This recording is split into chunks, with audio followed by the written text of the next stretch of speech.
Efésios capítulo 4, a carta chamada Carta aos Efésios. É interessante, os estudiosos, aqueles que se dedicam à pesquisa bíblica, os eruditos, têm encontrado e têm lido sobre ela e os documentos antigos, algumas cópias que não trazem, alguns manuscritos que não trazem o destinatário. É uma carta dirigida à igreja. Outras trazem a cidade de Éfeso. E todos têm chegado à conclusão que esta carta foi escrita às igrejas locais de uma região importantíssima no Império Romano, que hoje é ocupada pela Turquia.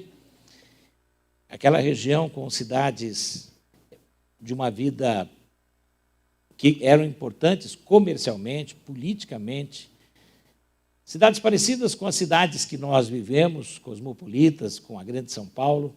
A cidade de Éfeso era uma cidade assim, mas havia várias igrejas, tanto é que quando é escrita o livro da Revelação, o Apocalipse, ele é destinado a 7 igrejas, sendo que Éfeso era considerada a igreja maior, a cidade principal daquela região. Eram as chamadas cartas circulares. Elas eram para ser lidas por todas as igrejas, algumas das igrejas as copiavam, algumas cópias eram distribuídas, porque na época não era fácil escrever. Escrever era algo que exigia dinheiro. O material de escrita, os pergaminhos, principalmente usados, eram caros, a tinta era cara, nem todo mundo sabia ler, era uma tecnologia, algo semelhante, agora já nem tanto, porque já está mais comum, né, a nossa informática, os e-mails, mas algum tempo atrás não era tão comum assim, nem todos tinham acesso, estava assim a questão da escrita na época.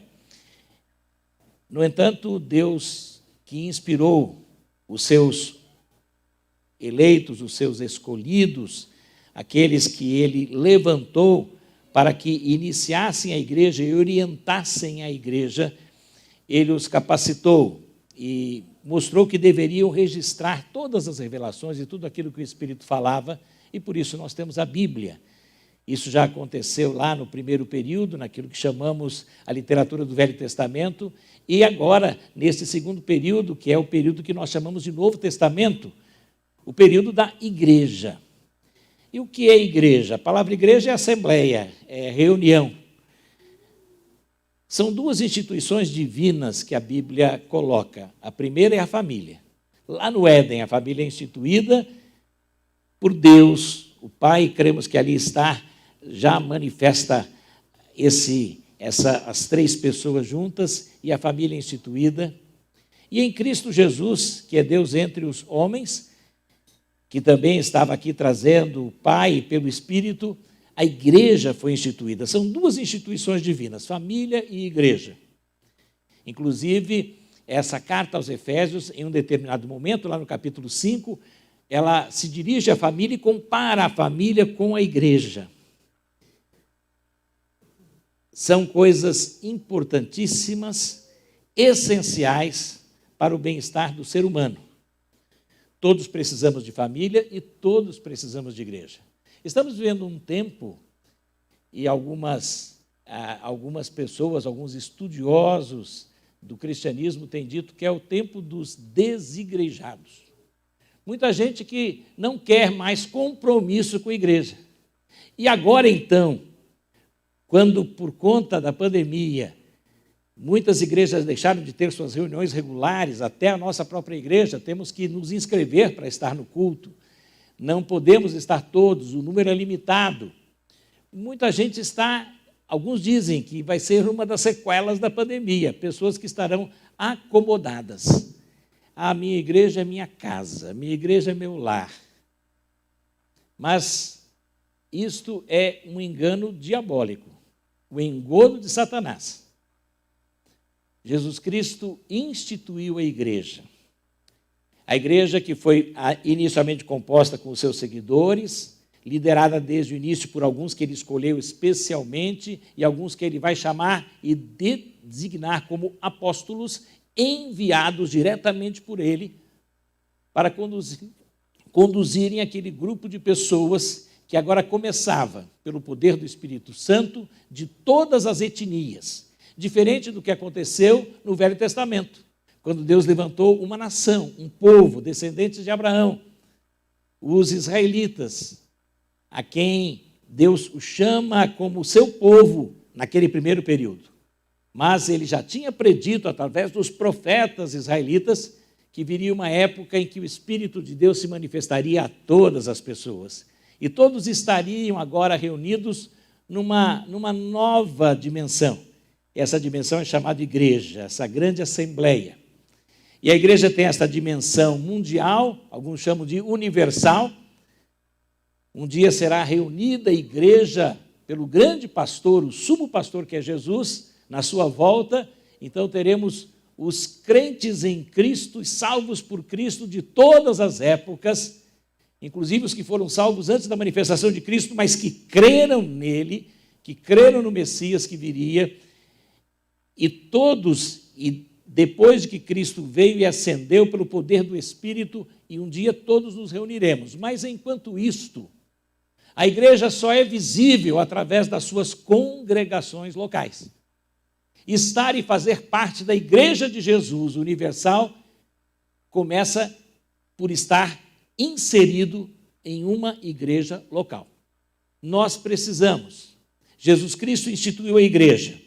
E essa carta aos Efésios, dita inicialmente aos Efésios, mas é uma carta às igrejas, esta epístola, esta carta, alguém já disse que é o grande tratado eclesiológico, porque principalmente nos primeiros capítulos, é ressaltada a importância da igreja, mas no final também. Como eu disse lá no capítulo 5, quando se fala da família, a família é comparada com a igreja, mostrando a importância. Sabemos que a igreja não salva, quem salva é Cristo, mas a igreja é o lugar que reúne os salvos para o seu crescimento, a sua edificação. Sabemos que a igreja tem uma tríplice função, sempre recitamos isto, né? E hoje vamos falar de edificação, mas a igreja também serve, e uma das funções dela é a exaltação e a evangelização. Mas hoje eu quero pensar na edificação. E o capítulo 4, a partir do versículo 8, e nós vamos até o versículo 16, diz assim: por isso aqui foi dito, quando ele subiu em triunfo às alturas, está se falando de Jesus Cristo, levou cativo muitos prisioneiros e deu dons aos homens, que significa que ele subiu, senão que também havia descido às profundezas da terra.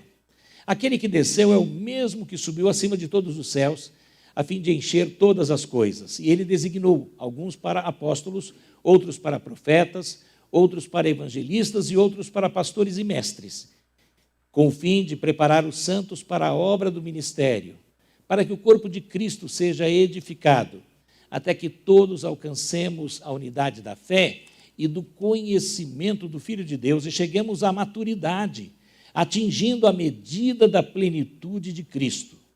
O propósito é que não sejamos como crianças, levados de um lado para o outro pelas ondas, nem jogados para cá e para lá por todo o vento de doutrina e pela astúcia e esperteza de homens que induzem ao erro. Antes, seguindo a verdade em amor, cresçamos em tudo naquele que é a cabeça, Cristo. Dele, todo o corpo ajustado e unido pelo auxílio de todas as juntas, cresce e edifica-se a si mesmo em amor, na medida em que cada parte realiza a sua função. Oremos. Obrigado, Pai, por tua palavra que é viva e eficaz. Obrigado pela igreja. Obrigado porque somos igreja do Senhor. E eu te peço que tu estejas, de uma maneira especial, continuando a nos falar. Tu já nos tens falado através de todas as partes dessa celebração e continua a nos falar agora pela exposição da tua palavra. É o que te pedimos em nome de Jesus. Amém.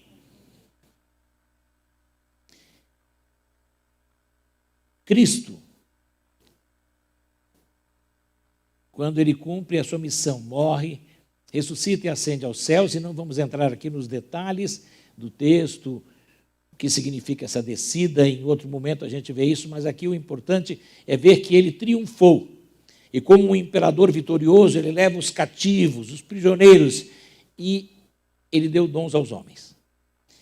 Dons, dádivas, presentes dele, e ele que preenche todas as coisas, ele designa alguns para apóstolos, profetas, evangelistas e outros para pastores e mestres. E aqui está falando sobre a igreja e a instituição da igreja. Muitas pessoas, olhando este texto, ficam preocupados com a questão de dons espirituais e de ministérios, e em função até desse versículo, alguns têm dito, nós temos que restaurar alguns ministérios que foram esquecidos, o ministério apostólico, o ministério profético, mas, na verdade, o texto aqui está se referindo àquilo que foi o início de tudo. Quando nós abrimos no capítulo 2, no versículo 20, é dito sobre a igreja, que é esta igreja que reúne todas as pessoas, diferente do que havia antigamente, que o povo de Israel, que era uma etnia. Portanto, vocês já não são estrangeiros, o versículo 19 diz, capítulo 2 de Efésios, nem forasteiros, mas concidadãos dos santos e membros da família de Deus, edificados sobre o fundamento dos apóstolos e dos profetas, tendo Jesus Cristo como pedra angular, no qual todo edifício é ajustado e cresce para tornar-se um santuário santo no Senhor. Então ele está se referindo ao fundamento dos apóstolos e profetas. A igreja, ela baseia todo o seu ensino na doutrina dos apóstolos. Atos 2,42, quando fala daquela primeira igreja que se reuniu na cidade de Jerusalém, ao falar de tudo o que acontecia, diz que eles estavam perseverando no ensino dos apóstolos. Tudo o que Jesus quis dizer para nós, ele o fez quando esteve aqui presente, mas todas as suas palavras foram registradas por pessoas que ele escolheu e nomeou e comissionou, esses que são os apóstolos, os enviados de Jesus. Houve outras pessoas que com ele estavam, muitos discípulos, discípulas também, mulheres, mas ele escolheu inicialmente 12. Um o traiu, já era previsto e predito, mas foi substituído inicialmente por Matias, e creio que é um entendimento meu, na verdade, por um momento, mas Deus estava preparando para a vinda daquele que se tornou o grande intérprete de Jesus e o grande apóstolo aos gentios, Paulo. Através destas pessoas, ele deixa não apenas registrado tudo o que ele disse, porque Jesus Cristo não escreveu nada de próprio punho. A Bíblia diz, aliás, que a única vez que Jesus teria escrito foi quando estavam julgando uma mulher adúltera. E a Bíblia diz que Jesus escreveu no chão. O que ele escreveu, nós não sabemos. Há muitas conjecturas, mas ninguém sabe o que ele escreveu. Mas no chão, na areia, aquilo foi apagado. No entanto, Jesus Cristo designou os seus seguidores e apóstolos e diz, quando ele faz a oração em que ele os consagra, que está registrada lá no Evangelho de João, no capítulo 17, que aqueles que iriam crer nele através da pregação,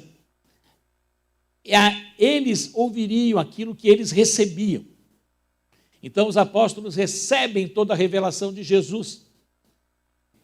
E desde os primeiros, que muitas vezes, por serem alguns deles bem simples, não escreviam, mas usaram secretários.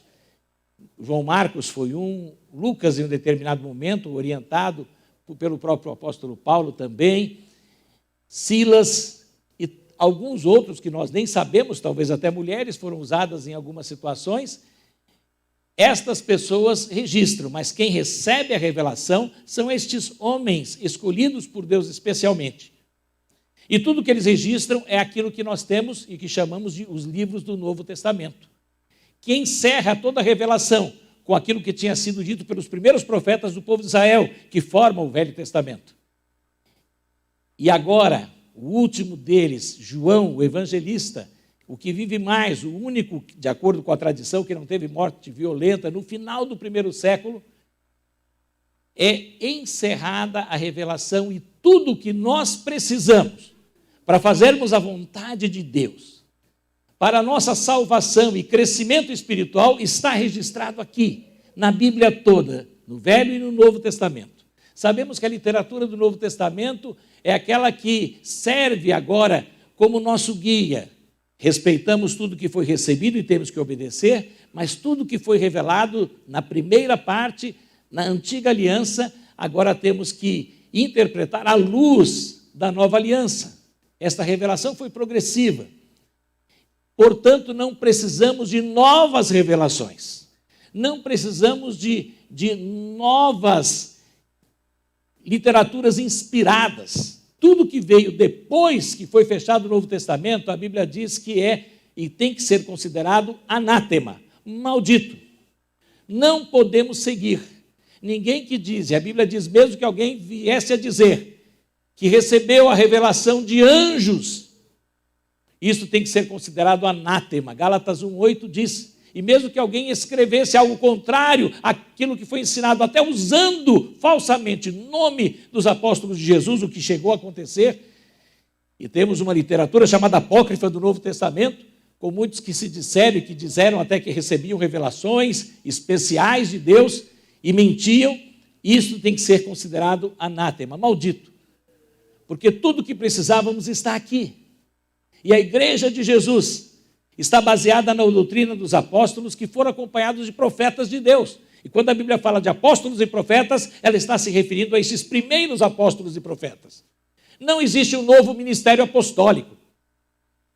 Talvez você possa até, alguém pode dizer que é um apóstolo no sentido de que alguém que dirige, que conduz uma obra, mas alguém que diz que tem uma unção apostólica, esse alguém está sendo contrário ao ensino da palavra de Deus. Não existe um movimento de restauração apostólica e nem profética. Não digo que não haja revelações de Deus, palavras que Deus até ilumine e leve alguém a transmitir, compartilhar, mas tudo que é dito tem que ser dito à luz da palavra de Deus. Quando alguém está ensinando a Bíblia, está profetizando. 1 Coríntios 12:13 diz que quem profetiza fala aos homens para edificação, exortação e consolação. Uma palavra que edifica, que exorta e consola é uma palavra profética, desde que ela esteja baseada na palavra já revelada. Nada pode contrariar. E por isso tudo que você ouve, e hoje ouvimos muita gente, tem muita gente falando muito, pela internet, pelo YouTube, por programas de televisão, você tem que ouvir tudo e examinar à luz da palavra de Deus. Um povo que foi elogiado pelo próprio, no livro de Atos, que era o povo da cidade de Bereia, é elogiado porque tudo que eles ouviam do apóstolo Paulo, eles conferiam à luz das escrituras que eles tinham na época. E por isso não perseguiram Paulo, porque entendiam que ele falava aquilo que era correto, os bereanos daquela época. E nós temos que ser como esses bereanos, examinando tudo à luz da palavra de Deus, à luz da revelação que já temos. Não podemos receber, por mais bonito que alguém fale, por mais que sejam persuasivas as palavras de alguém. Se ele falar algo que é contrário, aquilo que está já revelado, escrito na palavra, tem que ser rejeitado. Agora, esses apóstolos e profetas iniciais, eles foram estabelecendo igrejas locais e nestas igrejas eles constituíram os pastores, e que são pastores mestres. Essa palavra aqui que fala de pastores e mestres, ela poderia ser entendida como pastores mestres. É o melhor entendimento. Os pastores que ensinam, aqueles que cuidam do rebanho e ensinam, que são os obreiros locais. Isso desde o início foi constituído. Por isso, até hoje, as igrejas locais se caracterizam por serem dirigidas por pastores mestres. Não apóstolos, mas pastores mestres que, humildemente, à luz da palavra de Deus, vão ensinar, vão aconselhar, vão orientar, vão trazer a iluminação para a palavra já revelada. Agora, quando Jesus deu esses dons especiais, estas pessoas iniciais e mesmo os líderes das igrejas locais não deixam de ser eles mesmos dons de Deus em si. Os primeiros líderes das igrejas, os primeiros apóstolos foram presentes de Deus para o mundo, para a igreja, são dons de Deus também. E os líderes das igrejas locais são também presentes de Deus, por isso que temos que respeitar aquela liderança que Deus levanta. Não que haja algo em si, eu não tenho que ter respeito pela pessoa que eu sou, mas porque Deus me levantou, e como os demais pastores e outros líderes das igrejas locais. E também líderes que o Senhor tem levantado. Agora, tudo isso que é feito e tudo que foi anunciado e pregado, o fim é preparar, é equipar os santos e as santas. E quem são os santos e as santas? Não são as estátuas, não são as pessoas perfeitas, mas são aquelas pessoas que foram separadas por reconhecer Jesus como Salvador e tê-lo como Senhor. São pessoas que foram separadas quando creram e estão em processo de separação constante, de santificação. A santificação é um processo contínuo. E a santificação acontece dentro da igreja. A igreja existe para isso, para nos capacitar a vivermos cada vez mais uma vida mais santa, mais consagrada e mais separada para Deus. A obra do ministério, que é o serviço, que é a diaconia que a igreja exerce, para que o corpo de Cristo seja edificado. Que o corpo possa crescer. E quando fala o corpo crescer, e o corpo aqui, é a comparação que se faz com a igreja, que é um organismo dinâmico, vivo.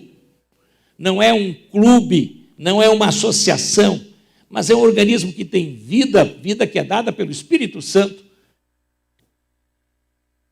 Está se falando aqui de algo que vai crescendo e não apenas numericamente. É claro que, naturalmente, a igreja de Jesus atrai outras pessoas que vão se converter a Jesus, não à igreja, e vão fazer parte da igreja, vão ser acrescentados à igreja.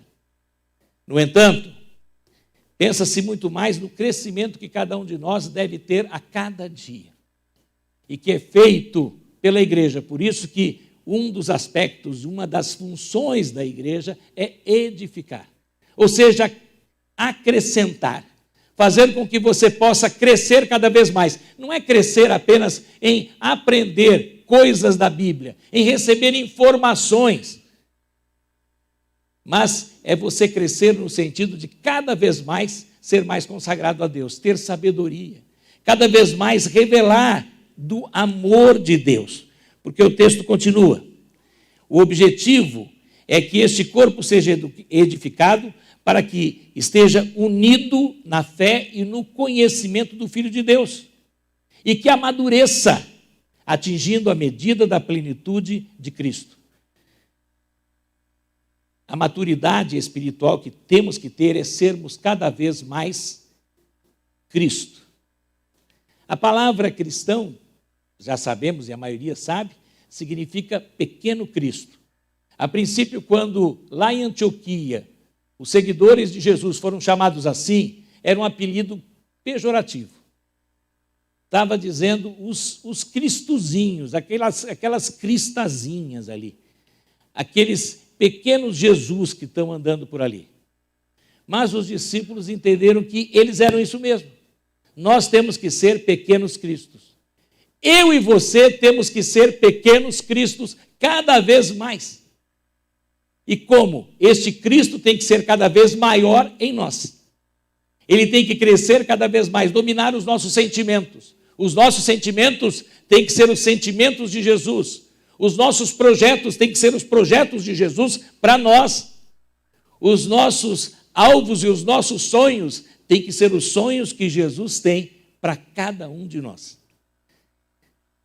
Cristo tem que crescer, como disse João, o Batista, o profeta, que quando foi perguntado, olha, você está perdendo discípulos para aquele que você apresentou aqui. Ele está tendo um grupo maior que o seu. Ele falou, o importante é que ele cresça e eu diminua.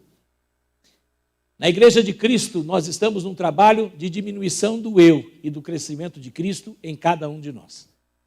E temos que cada vez mais buscar, porque este é o sinal de maturidade. E vamos com isso ter união dentro do corpo e dentro da igreja local. O propósito é que não sejamos mais como crianças imaturas, correndo para lá e para cá sem saber para onde vai, sendo enrolados por todos aqueles que se apresentam aí como os bambambãs do Senhor, pela astúcia e esperteza de homens que induzem ao erro. Mas temos que seguir a verdade que tem que ser ensinada em amor, e a verdade que é o amor. A verdade é Jesus, Jesus é Deus, Deus é amor. Esta verdade tem que ser ensinada em amor e temos que vivê-la em amor. A verdade tem que ser em amor, mas o amor diz a verdade. Quando você ama, você não passa a mão sobre o erro. Você aponta o erro, mas o aponta com amor. E você dá também a maneira como deve ser a correção em amor. Mas não pode deixar de apontar, de ensinar, de ajudar, de querer que ele cresça. Não pode concordar com ele. Há um hino que cantamos, eu gostei da sugestão de uma letra e houve mudanças depois. É um hino antigo que estava no antigo Inário Batista, o cantor cristão, ainda usamos, né? Que diz: Jesus, pastor amado, contempla-nos aqui, concede que sejamos um corpo só em ti, contendas e malícias que longe de nós vão. E aí ele continua, e depois ele diz: olhar com simpatia os erros de um irmão. Foi uma tradução mal feita. E alguém já sugeriu: eu tenho que olhar com simpatia o meu irmão errado, mas não os erros. Deus odeia o pecado, mas ama o pecador. Eu tenho que olhar com simpatia a ele sempre, tratá-lo e querer sempre acreditar que ele pode ser recuperado em amor, mas na verdade. E assim nós vamos nos edificando mutuamente, cada um exercendo os dons que recebe de Deus. Mas esses dons têm que ser exercidos para a edificação do corpo. Não para que eu apareça, mas para que Cristo apareça cada vez mais e cresçamos todos, nos amadurecendo.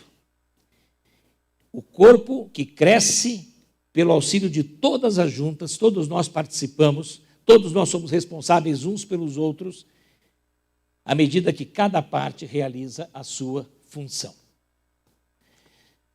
A Igreja de Jesus é a base para que esse crescimento aconteça. A Igreja de Jesus é como a família local, onde existem problemas, mas é o local onde tem soluções. É o local onde você aprende a ser gente. Família, a gente aprende a ser gente em família. E a gente aprende a ser gente de Jesus na igreja. Que você esteja firme na igreja de Jesus. Você que é desta igreja, cada vez mais firme nesta igreja. Você que está participando conosco, que é de outra igreja, esteja firme em Jesus, na sua igreja local. Mas sabendo que em Cristo, um dia, estaremos todos juntos, quando Ele, aí sim, reunir todo o seu povo na sua vinda. Enquanto isso, vamos fazer, respeitando-nos uns aos outros, mas fazendo a nossa parte, nos edificando em amor, sabendo que temos que aprender com a palavra, a doutrina daqueles apóstolos que o Senhor levantou, e não indo atrás de erros, não indo atrás de doutrinas falsas, por mais belas que sejam. Que o Senhor abençoe a você. E você que está ouvindo, está achando até interessante tudo isso, mas ainda não faz parte da Igreja de Jesus, porque ainda não o declarou como seu Senhor e Salvador, este é o momento que você pode voltar-se para Ele e falar: Jesus, entre na minha vida, eu quero que o Senhor seja o dono dela para sempre. Se você quer fazer isto, ore agora. Depois sinalize aí na descrição do link, coloque. E aqui no final do culto, nós temos diáconos que estarão me acompanhando no final. Você pode procurar. Nós temos alguns irmãos. Adriano está aqui conosco. Adriano, fica em pé.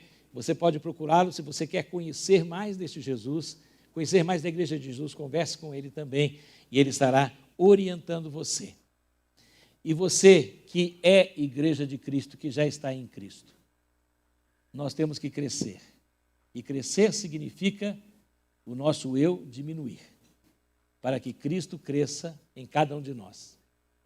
E eu e você, exercendo os dons que Ele nos deu, dons que vão servir para o crescimento do corpo de Cristo. Este é o objetivo. Feche os seus olhos agora. Ore a Deus. Peça que esta palavra possa fazer efeito em você. Peça que o Espírito mostre aquilo que tem que diminuir mais em você.